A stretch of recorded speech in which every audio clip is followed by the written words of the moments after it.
Sorcum trea e poetade, kits a al-edin, ni im I. Welcome to Spirit Box Radio's Community and Advice segment with your temporary host, Sam Enfield.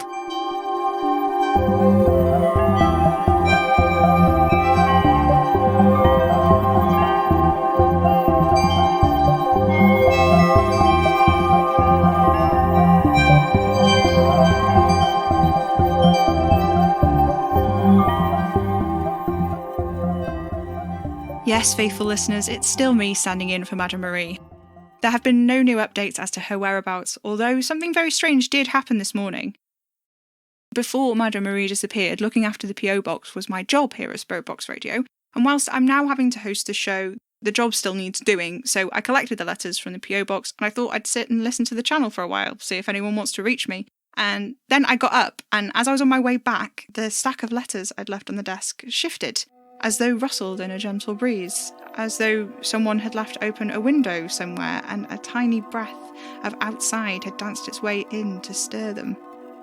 But, faithful listeners, there are no windows in the Spirit Box Radio studio. I am absolutely certain of this because the studio is in a basement.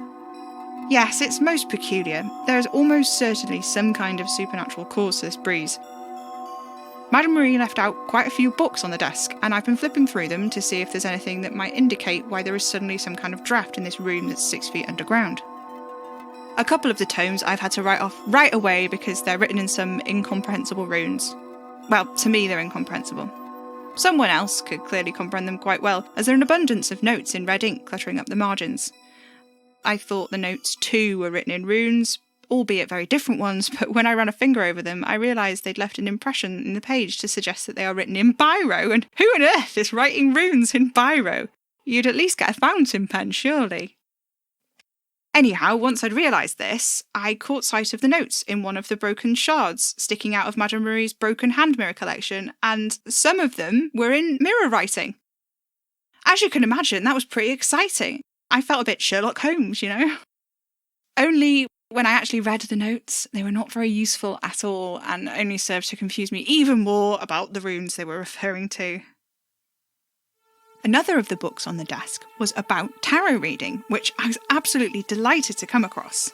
Of course, Madame Marie kept all of her books about the general occult down here in the studio, so I never had a chance to properly look at them. But now I'm getting a real look at this guide to tarot. I'm finding it quite thrilling and informative. Someone actually wrote into the show last week asking for a tarot reading, but of course, having no real spiritual gift and having yet to study the wonders contained in the book before me, I didn't even bring it up. I just put it into the growing pile of requests for Madame Marie to attend to upon her return from wherever she's gone to. However, with this trusty guide, I think I'm going to give it a go. The reading request comes from Miriam in Bedfordshire, who would like to consult the deck on whether or not she ought to apply for a new position at work. An opportunity to put herself forward for a promotion has come up, but she's not sure if she should take it.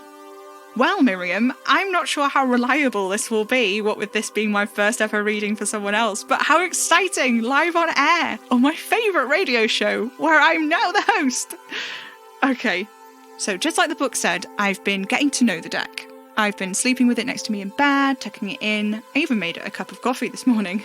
I know it's a bit soon to say, but I think we do get on. Something of a relief, really, as it's the only deck I've been able to find, and apparently it's bad luck to buy them for yourself, according to this book. Anyway, so here we go. I'll cut the deck with my left hand and pull the card on top, which is death. Death. Now, what does that mean? Let's have a look. Oh dear. Was it upright or reversed? I was holding it sort of sideways. Goodness, this is complicated. Well, that means it's either going to be resistance to change or, embracing it. So, I should probably do that again. I'll shuffle the deck.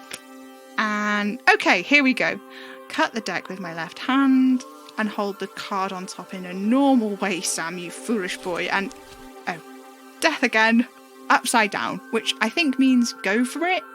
The promotion, I mean. I don't know, I can't really... Just let me have another look at the book. Okay. I need to try to feel more about the question, apparently. I'll shuffle the cards again and ask it out loud. Should Miriam from Bedfordshire put herself forwards for that promotion? And I've drawn death. This is a lot harder than I thought. Anyway, Miriam, I think you should go for it. Your handwriting is very beautiful, but there's something about it which gives me the strong impression that you're holding back and could definitely do with a little bit more belief in yourself. What's the worst that could happen, after all? You keep getting death, and that's apparently a good sign. Anyway, whilst that didn't go exactly brilliantly, I think it was good for a first try. Madame Marie had not deigned to provide me with an augury forecast for the coming week, so I suppose, as we've already started doing so by addressing Miriam's tarot reading, we ought to move on to the letters. Back when I was just the P.O. Box boy, I used to love sorting through all of your letters into the studio. Sometimes I would sit and read them start to finish in order to properly sort them, but of course sometimes when I picked them up I could tell right away which pile they needed to go into. It's just common sense, isn't it? Anyway, it was a real pleasure sorting through all of the physical letters, but unfortunately the only thing we received in our P.O. box this week was a scrap of cloth with a stiff brown stain on it. And a stamp and a proper address, of course, else it would have never got to us, but that doesn't make for a very entertaining reading. We have, however, received numerous emails. Don't know too much about technology. I'm only muddling my way through presenting this show by virtue of all of Madame Marie's notes. So I'm not actually sure how the sorting feature on Madame Marie's laptop actually works.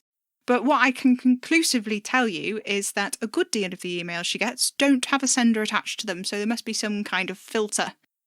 I've tried looking for where that setting would be, but when it comes to computers, I don't really know what I'm doing. Well, I don't know what I'm doing with most things, really. Anyhow, I thought it would be exciting if I picked out an email which did have a sender attached. This one was sent in by Mr. Colin Donald Rowlands, to be precise. Here's what Colin had to say. I've been using the library in my hometown Rill since I was a kid. A part of the reason the council keep paying to keep it open is because over the years the building has become somewhat multi-use. There's a little cafe that sells the usual greasy spoon fare, fry-ups, cups of tea so strong your spoon stays standing up when you stop stirring. Upstairs there's a little museum. As museums go, it's a bit of a poor show, like a very well-organised attic more than a curated collection. Still, it's better than nothing, and in a town like Rill, it's hard to muster a real sense of community spirit. Rill is a seaside town which really made a name for itself with the emerging middle class of Victorian holidaygoers. They take newly minted trains down the coast to get some fresh air away from the city. The train station is still very grand, although a little rough and rusty around the edges, and walking down the promenade on the seafront you can see the ghosts of this more illustrious past in the facades of the large terraces that overlook the sea. Unlike a lot of towns not so far from Rill, it never really relied on mining to make its trade, so the collapse of the industry really passed Rill over, and it did pretty well for itself, up until the mid-90s or so, when international travel really started to get affordable for people, at which point, well, Rill just became another forgotten town. It's pretty desolate these days. It has a reputation for violence and drugs, and speaking from my experience on the few nights on the town I've had, it's earned them. As well as the museum and the cafe, the council runs a few essential services out of the library, helping people with their council tax and housing benefits, that sort of thing. This change is actually pretty recent, and to be honest, I wasn't really sure about it at first. It did change the atmosphere of the place quite significantly, skewing wildly from the parents and young children and the lonely and elderly to a mishmash of the desperate, frustrated, and truly not wanting to be there right now. Anyhow, after my initial reservations, I have grown quite fond of the various characters I see coming into the library, and I quite enjoy seeing the regulars come in. There are a few who need help processing paperwork and those who pay cash in hand for their council flats. There's the old guard who come in for the books and nothing else, and then there are the troublemakers, a regular rotating cast of people who come in almost solely to harass the staff. Not that I derive any particular pleasure from overhearing verbal abuse, but I have come to recognise and anticipate which of these characters will show up on what particular days, sort of like an odd calendar, to such an extent that I could reliably say what day of the week and month it is by which person in particular is yelling at the library staff. There is one guy in particular in his early 40s with a tattoo on his neck that reads Sonia in vaguely gothic lettering. He has a sort of Cockney accent, even though I have it on good authority he was not born far from the library itself, and has most likely never even visited London, so I can only assume that the accent is affected from watching a lifetime's worth of EastEnders. As such, the staff have a relatively high turnover, and every few months there's someone new on the front desk. A couple of months ago, this very elderly woman was sitting behind the desk when I came into the library. When I say very elderly, I mean it. At first, I was sure she'd mistakenly thought the chairs behind the desk were available seating and had sat there by mistake. But when I asked her, she simply smiled an incredibly wrinkled smile and told me that she was the new librarian. I was very pleased about this. Rill Library has not had a proper librarian in a very long time, with all the cutbacks and the amount of council work that the staff have to do. After the new librarian started, I noticed some of the standards were slipping a bit. I'd see books with tattered covers on full display, others where the spine had totally split, shoved haphazardly together and not even sellotaped. And over the weeks and months I began to notice a smell. A sweet, sour sort of smell, like rotting groceries, which would come and go as I perused the shelves. Over the next few weeks, I noticed something else rather odd. Sometimes one of the rowdier clients would approach the front desk and speak to the librarian. She would tell him to go and wait for her upstairs in the reading room. This perplexed me. For all of Rill Library's many facilities, it most certainly does not have a reading room. Still, all of the people who she told to go to the reading room would nod solemnly and trail their way up to the library's second floor. After a little while, the librarian would follow them and would not return for the rest of the time that I spent in the library that day. The longest absence, I believe, was about 2 hours. The second floor of Rill Library does not have many books.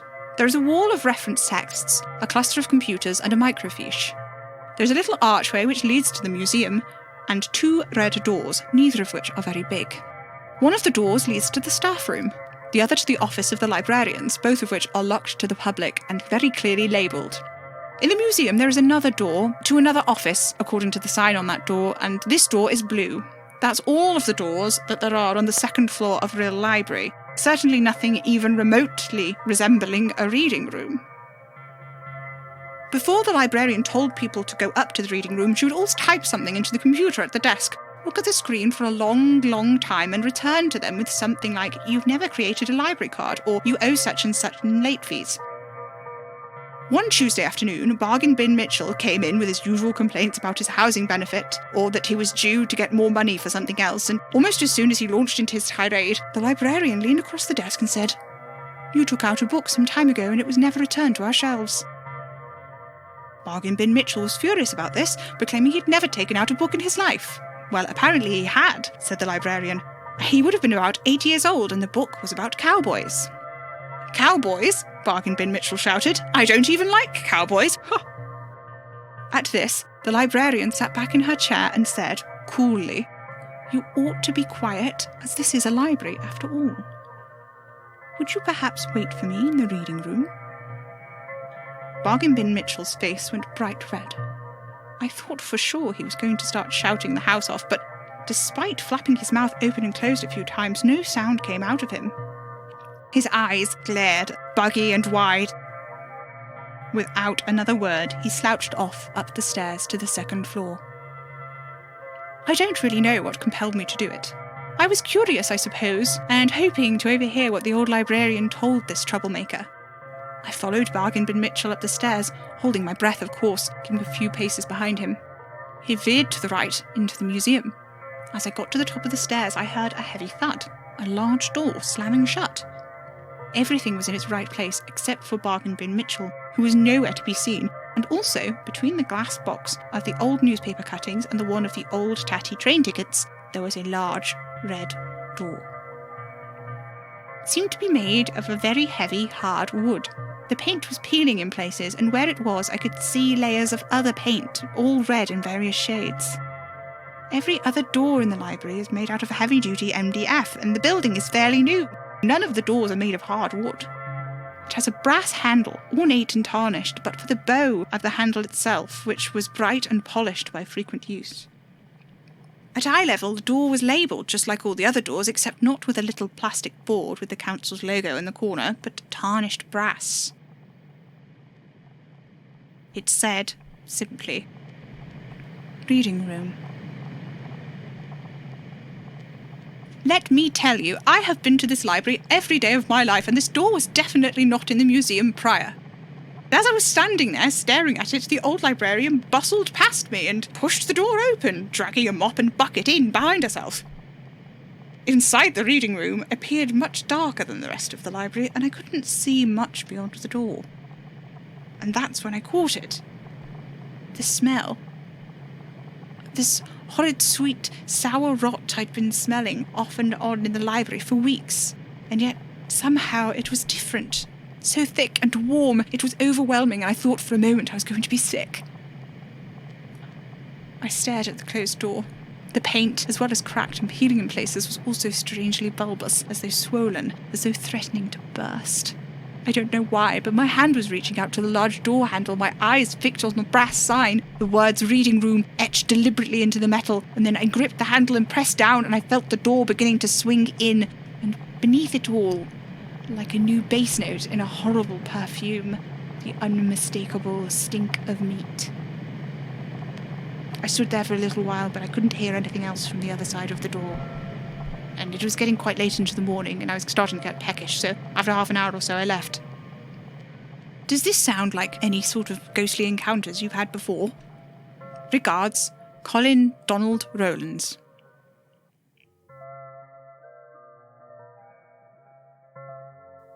Well, Colin, that's certainly a very interesting story, but my personal experiences with ghosts are actually rather limited, as I imagine are most people's.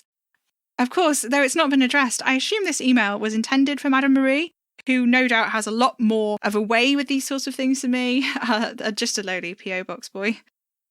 I have had several unfortunate encounters with very strange doors, but I don't know if any of them would really be relevant, and goodness, we've been talking about this for a really long time now, and I should probably think about closing this advice and community segment.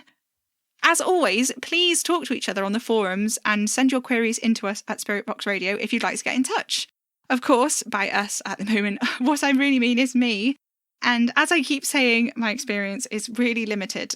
But when Madame Marie is back, I am completely certain she will be back soon. Maybe she can do some kind of extended edition of the advice and community segment where she addresses all of these letters and inquiries that I've probably botched. I'm sure it won't be long before she's back. I'm certain of it. Well, for now, anyway, I've been Sam Anfield. This is Spirit Box Radio. Thank you and good night.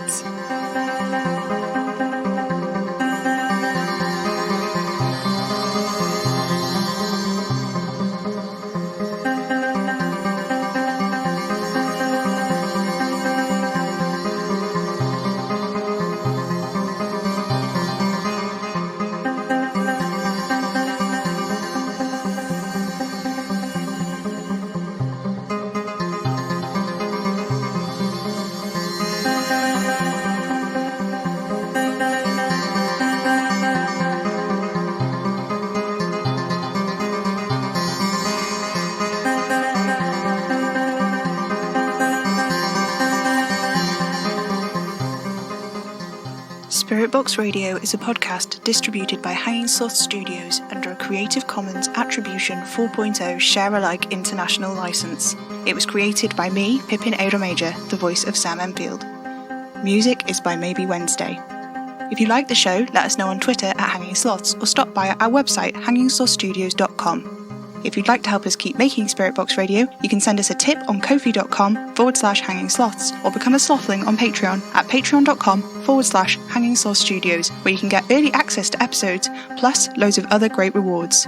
You can buy merch in our coffee shop, links in the description. Spirit Box Radio is recorded in front of a dead studio audience.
Tune in, get spooky.